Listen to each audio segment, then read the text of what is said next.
Hey everyone, welcome to Indie Film Grit, a podcast about indie films and indie filmmakers. I am your host, Timothy Patrick, but you can call me Tim.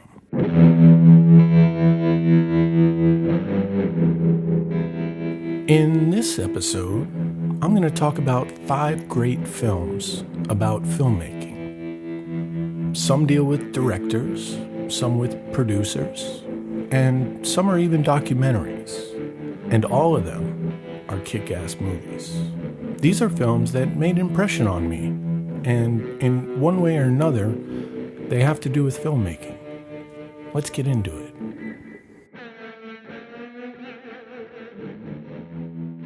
The first film I want to talk about is The Bad and the Beautiful from 1952. Kirk Douglas plays a badass producer during the heyday of the Hollywood studio system. It's shot beautifully in black and white, and it's got this real noir vibe to it. There's a great scene where Kirk Douglas is explaining how they're going to make a monster movie without ever showing the monster. And this film won 5 Academy Awards, and probably should have been 6. But check it out, The Bad and the Beautiful. The next film I want to talk about is Hearts of Darkness, a filmmaker's apocalypse. Now, if you haven't seen it, it's a documentary about Francis Ford Coppola making Apocalypse Now. One of the greatest films of all time, made by one of the greatest filmmakers of all time. So the film is made up of original behind-the-scenes footage from 1979 on the set, on the location of Apocalypse Now. And that was mixed in with interviews of the cast and crew that was filmed in the early 1990s.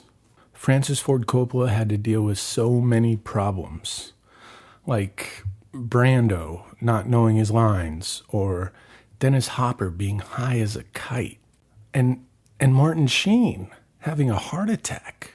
A heart attack.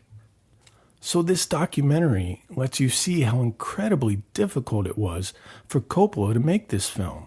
And you get to see him in action, and it's the closest you're ever going to get to being on the set of Apocalypse Now. Next up is a Robert Altman film from 1992 called The Player. This is a great film.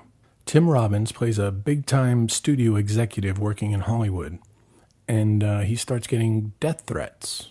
Now, story aside, you could watch this film just for the movie references and cinematography, and I happen to really dig Altman's style of overlapping dialogue. But perhaps most impressive is the opening shot of the movie. It begins on the wrong side of the fourth wall, letting us see the clapboard and hear action being called. And that's not even the best part of the shot. The camera pulls back and continues on to become an 8-minute-long single tracking shot. No cuts. The camera's weaving in and out, moving up and down, introducing all the characters and setting the scene. If nothing else, check out that opening sequence. It is epic. The next film is another classic from the 1950s. 1952 to be exact, and it's called Sunset Boulevard. This film is beautiful and sometimes creepy. It's written and directed by Billy Wilder. The creepy part is the Norma Desmond character, played by Gloria Swanson. She's an aging silent film star who's basically gone crazy, and she thinks she's on the verge of a huge comeback. Of course, you probably know her famous line, "All right, Mr. DeVille, I'm ready for my close-up." But she also said, "I'm going to be bigger than peanut butter." Anyways, Sunset Boulevard is a killer film noir, complete with that classic voiceover narration. Okay, so the final film I want to talk about is a documentary from 1999, and it's one of my all-time favorites. You may have seen it. It's called American Movie, and it's about an indie filmmaker named Mark Burchard. He lives in Wisconsin, and it chronicles his struggles trying to make his horror films. I love this movie. It's truly inspiring and so much fun to watch. I mean, this guy does not give up.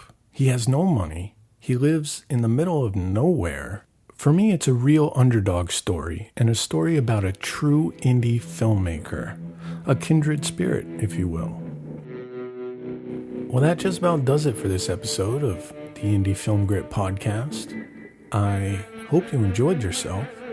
I know I did. Be sure to check out our website, indiefilmgrit.com. Follow us on Twitter @indiefilmgrit, and subscribe to us on iTunes. So I should really wrap this up, but before I go, let me ask you something. Do you have the courage, the passion, and the perseverance to make indie films? Do you have enough indie film grit?